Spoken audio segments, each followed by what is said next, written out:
جی اس وقت Peshawar press club کے سامنے ایم ڈی کے ٹیسٹ پاس کرنے والے امیدوار اور ان کے والدین جو ہے احتجاجی مظاہرہ کر رہے کہتے ہیں کہ ہم نے ٹیسٹ پاس کیا ہے، ٹیسٹ شفاف طریقے سے پاس کیا ہے، تو اس لیے ایٹا یا کسی کو بھی ٹیسٹ ریکنڈکٹ کرنے کا اختیار نہیں ہے کہ ہمارا ٹیسٹ جو ہے وہ کینسل کر دے اور دوسرا ٹیسٹ جو ہے منعقد کرائے۔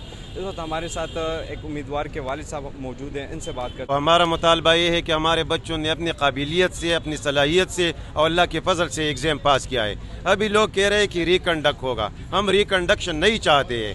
دو ٹوک ہمارا یہ موقع ہے، ہم عدالت بھی جائیں گے، ہم احتجاج بھی کریں گے، ہم کیس بھی لڑیں گے کہ ہم ریکنڈکٹ نہیں چاہتے۔ یہ تو کمپیٹیٹیو ایگزام ہے، یہ تو نفسیاتی جنگ ہے۔ ہمارے بچوں نے اس نفسیاتی جنگ کو اس میں عبور کیا ہے اور اس کو جیتا ہے۔ ابھی لوگ ہم سے ہمارا حق چھیننا چاہتے ہیں۔ ہم بالکل کے پیداوار نہیں ہے، ہم خلاف ہیں ان لوگوں کے۔ جو 214 لوگ پکڑے گئے اس کے خلاف انویسٹیگیشن کرے اور اس کو قانون کے کٹہرے میں لائے۔ یہاں پر جو امیدوار ہے ان کے والدین ہیں، ان کا یہ مطالبہ ہے